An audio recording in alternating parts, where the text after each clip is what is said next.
संत शिरोमणि रविदास जी को नमन करते हुए आप सबको अम्बेडकर माह की शुरुआत पर बहुत बहुत बधाई देता हूं।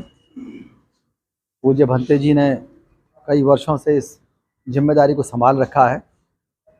इस बार आर के सौरभ जी ने इस चैलेंज को स्वीकार किया है। निश्चित रूप से और वर्षों के कंपैरिजन में इस बार और बेहतर होगा।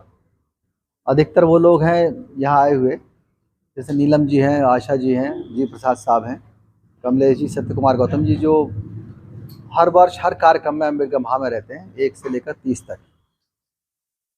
ये कार्यक्रम किसी एक व्यक्ति का, किसी एक जाति उपजाति का नहीं है। ये कार्यक्रम पूरी दुनिया में प्रचलित हो चुका है अम्बेडकर माह का। उसका नारा ये अम्बेडकर माह, बैठ जाओ, अरे बैठ जाओ, अम्बेडकर माह मनाओ, जन जागृति लाओ। इसके पीछे है, अम्बेडकर माह मनाने के पीछे न सिर्फ मानवतावाद को बढ़ाना, राष्ट्रवाद को बढ़ाना, समाज के अंदर शांति, समाज के अंदर दंगा विहीन, समाज के अंदर जाति मुक्त, समाज के अंदर अंधविश्वास मुक्त और कानून में विश्वास करने वाला समतामूलक समाज बनाना, पे बैक टू फैमिली और पे बैक टू सोसाइटी के आधार पर समाज का पुनर्निर्माण करना। ये छोटे से उद्देश्य हैं जिसके अंदर जितने भी समाज सुधारक पूरी दुनिया में हुए, वो उनका जो आंदोलन रहा है वो मेल खाता है पूरी तरह से। जो बुद्ध का संदेश है, ज्योतिबा फुले का संदेश है, रविदास जी का संदेश है, बाबा साहब डॉक्टर अम्बेडकर का संदेश है, इस अम्बेडकर माह में पूरे माह आप सबको सुनने को मिलेगा कहीं ना कहीं, किसी ना किसी विद्वान के मुंह से। और इसमें यह भी नहीं था कि सिर्फ आके विद्वानों से ही सीखेंगे। इसमें ये इस पर एक ये प्रोग्राम बनाया गया था कि जगह बदलेगी रोज, कुछ ना कुछ वक्ता भी रोज बदलेंगे। एक ज़माना था 20-25 साल पहले कि जब बोलने वालों की कमी थी। बोलने वालों में कुछ लोग थे जिन्हें जगह जगह बुलाया जाता था और हम लोग कई बार 17-18 जगह से न्योता होता था, 2-4 जगह ही जा पाते थे और बहुत जगह जयंती के कार्यक्रम नहीं हो पाते थे। लेकिन अम्बेडकर माह के बाद एक ऐसा सॉल्यूशन निकला जिसमें न सिर्फ जो परंपरागत बोलने वाले थे उनको भी आराम रहता है, नए बोलने वाले पैदा हुए, नए संचालन करने वाले पैदा हुए, हमारे बच्चों को बोलने का मौका मिला, महिलाओं को बोलने का पूरा मौका मिला। जब 17-18 साल पहले शुरू किया था तो महिलाएं कम बोलती थीं, बच्चे भी कम बोल पाते थे। लेकिन आज एक ऐसा माहौल होगा, कई बार तो उनको पर्ची देनी पड़ती है कि थोड़ा सा कम बोलिए। तो निश्चित रूप से जब आदमी जाता है, सोशल एक्शन में आता है, तो कुछ पढ़ता भी है, कुछ समझने का प्रयास करता है, कुछ घर जा कर के संदेश लाता है। और हमारा सबका उद्देश्य यही है कि इस समाज के अंदर जो जाति की वजह से, छुआछूत की वजह से, अनपढ़ और अशिक्षा की वजह से जो अत्याचार होते हैं वो अत्याचार खत्म हो, भेदभाव हर स्तर पर खत्म हो।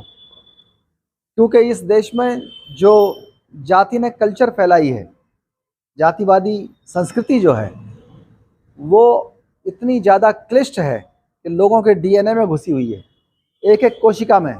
पागल हो जाता है व्यक्ति लेकिन जाति को नहीं भूलता। बहुत से विद्वानों ने प्रयास किया, लेकिन विद्वान राइस डेविस ने कहा कि बुद्ध की बात को अगर मान लिया होता और जाति को ख़त्म कर दिया गया होता तो ये देश बहुत ज़्यादा आगे बढ़ चुका होता। उसी को वर्ल्ड बैंक के चेयरमैन ने भी 2015 में दोहराया। जिम यांग किंग ने कहा कि कास्ट बायस जो है वो इस देश की तरक्की में सबसे ज़्यादा बाधा है। कास्ट को ख़त्म कैसे किया जाए, बिंदादीन रावत जैसे लोग लगे हुए हैं। मैं इन्हें बार बार सैल्यूट करता हूँ कि ये एक मिशन में लगे हुए हैं। और वाकई कोई भी जो इस देश के अंदर लोगों का मानना है कि हम अगर शिक्षित बनेंगे तो निश्चित रूप से बदलाव आएगा, लेकिन शिक्षित बनने के बाद जो अपेक्षाएं हैं वो अपेक्षाएं भी पूरी होनी चाहिए। अगर शिक्षित आदमी ने उपजातिवाद नहीं छोड़ा, जातिवाद नहीं छोड़ा, क्षेत्रवाद नहीं छोड़ा, वर्गवाद नहीं छोड़ा, पूंजीवाद नहीं छोड़ा, तो वो शिक्षित आदमी समाज के किसी काम का नहीं है। हमको एक नंबर प्रेशर क्रिएट करना है। वो नंबर प्रेशर क्या है कि ऐसे लोग जो जाति मुक्त, अंधविश्वास मुक्त समाज बनाना चाहते हैं, वो लोग विचारधारा से इतने सशक्त हो जाएं, इतने मजबूत हो जाएं, इतने ज़्यादा मेजॉरिटी में हो जाएं कि जो चंद लोग हैं जो जाति की व्यवस्था को फैलाते हैं, उन्हें ये लगने लगे कि अब जाति को आगे बढ़ाकर चलना हमारे लिए नुकसानदेह हो गया है, अब इस जाति को नष्ट करो।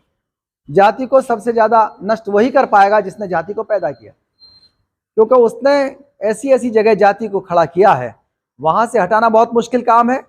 वो अफवाहों से जाति को फैलाता है,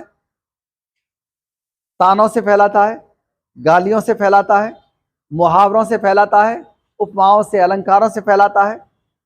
और तो और प्रशंसा जब करेगा तो जाति के नाम पर करेगा, बुराई करेगा तो जाति के नाम पर करेगा।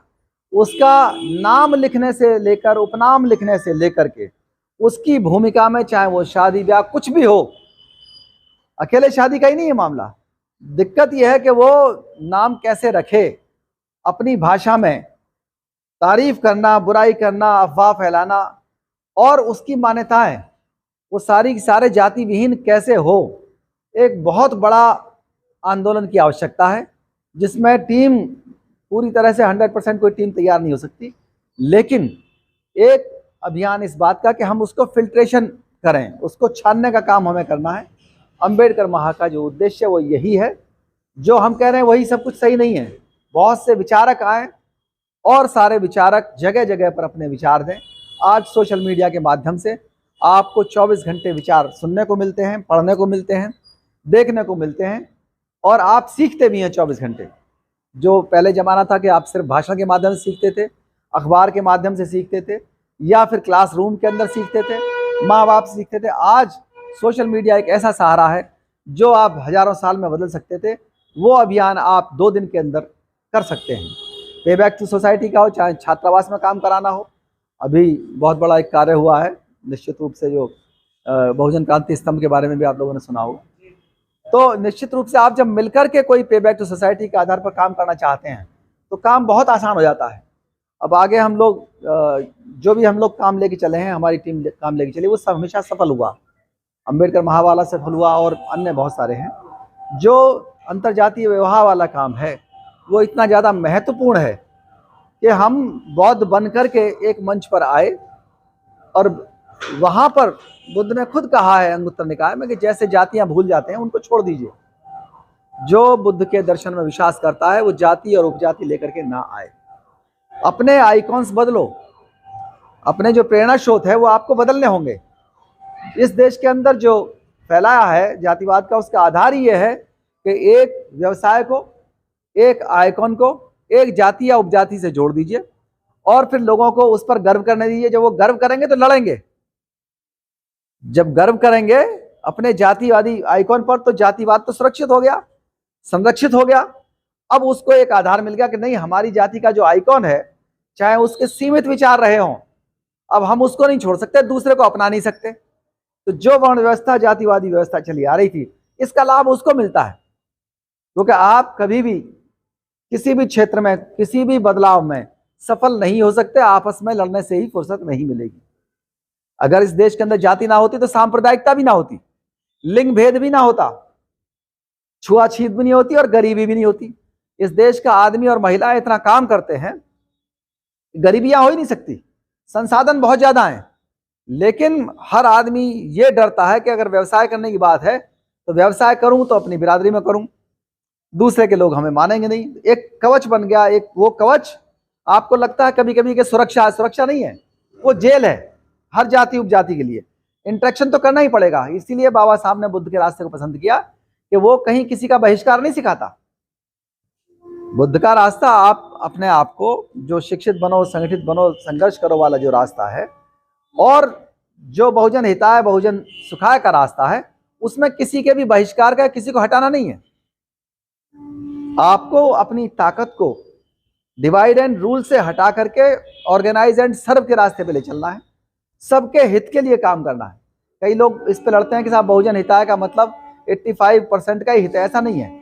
वो एक मानवतावादी, एक ऐसा दृष्टिकोण है कि जो भी दुखी है, चाहे वो महिला है, चाहे पुरुष है, कोई भी है, उस सबका आपको हित करना है, उसमें अहित किसी का नहीं है।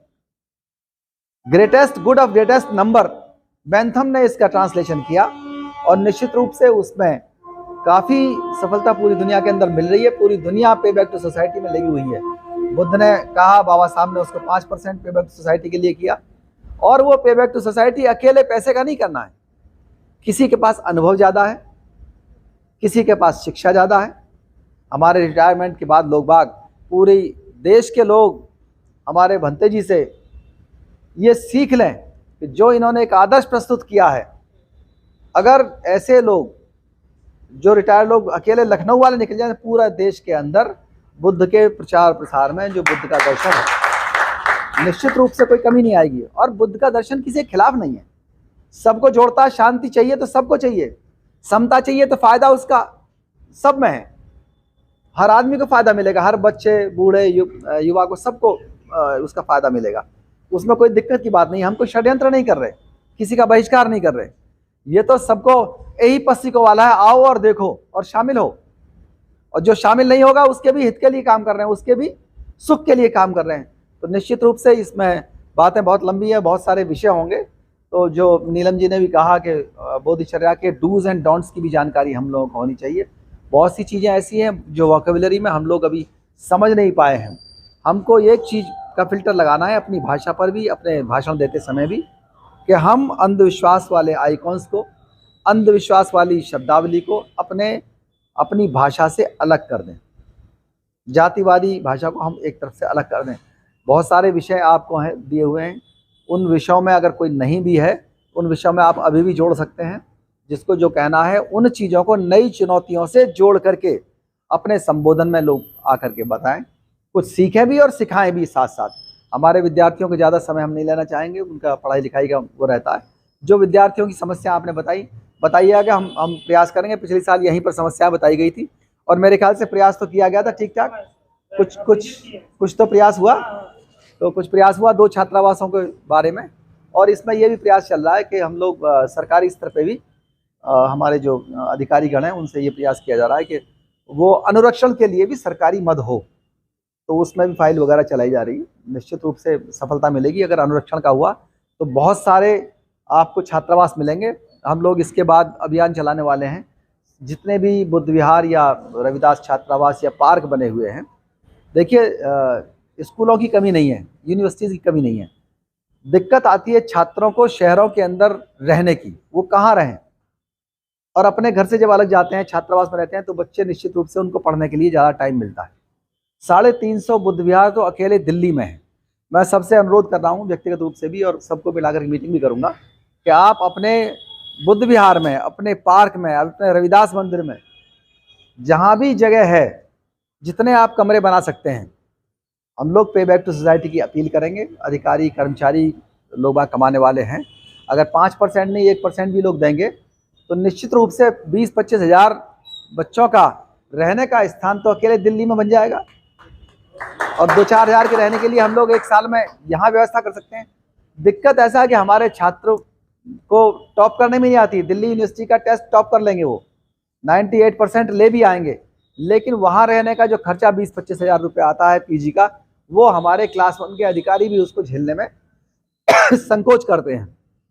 अगर वहाँ 20-25 हज़ार कमरे बन गए बुद्ध विहारों के अंदर, अंतानी जी से भी अनुरोध करूँगा इस चीज़ को आगे ले जाइए कि छात्रावासों में, अगर दिल्ली में और लखनऊ में, प्रयागराज में, हमारे महानगरों के बुद्ध विहारों में छात्रावास खुल जाएं। वैसे भी बुद्ध विहार शिक्षा के केंद्र हैं मूलतः। हमको शिक्षा देनी है, नैतिक शिक्षा है ये। बुद्धिज्म अपने आप में कोई ऐसी चीज़ नहीं है कि कोई ऐसा ग्रुप हो कि वो औरों से अलग है। वो एक मानवतावादी ग्रुप है, समतामूलक समाज बनाने के लिए, मानवतावादी समाज बनाने के लिए, जिसमें शिक्षा आधार है। तो निश्चित रूप से एक बहुत बड़ा आंदोलन अच्छा खासा हो जाएगा। छात्रावास में जब एक बच्चे के 20,000 रुपये बचेंगे तो निश्चित रूप से वो एक पे बैक टू सोसाइटी करने वाला, पे बैक टू फैमिली करने वाला एक बड़ा एजेंट बन करके उन बुद्ध विहारों से, छात्रावासों से आगे निकल करके आएगा। तो इस अभियान में आप लोग साथ दीजिएगा और अंतानी जी आप इसको बढ़ाइएगा। और निश्चित रूप से छात्रावासों में हमारे जो छात्र निकल करके आ रहे हैं, उनमें पे बैक टू सोसाइटी का जो जज्बा है वो उनसे ज़्यादा है जो सीधे अपने घरों से आ रहे हैं या क्लास 1, क्लास 2 अफसरों के बच्चे हैं। इसमें हमारे वो लोग जो आगे बढ़ गए हैं, ख़ास तौर से जो अधिकारी हैं या इनकम टैक्स पेयर हैं, उन लोगों को अपना जोश और दिखाना है, अपना जोश और दिखाना है। मैं ये नहीं कह रहा हूँ कि सिर्फ अम्बेडकर महा के कार्यक्रम अटेंड करें। पे बैक टू सोसाइटी में सारी चीज़ें आती हैं। अकेले रिटायर्ड लोग जो हैं वो ही प्रयास कर लें कि हमको पे बैक टू सोसाइटी करनी है। 1 घंटा आपने रिटायरमेंट के बाद जो हमें समय मिलता है, हर संडे को 1 घंटा भी देने लगें तो निश्चित रूप से एक क्रांतिकारी परिवर्तन हो जाएगा।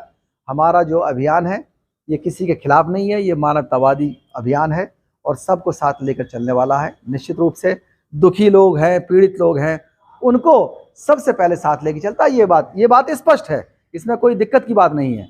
जो संभ्रांत हैं, जो समृद्ध हैं, उनकी समस्याएं कम हैं, वो अपनी समस्या खुद सॉल्व कर सकते हैं।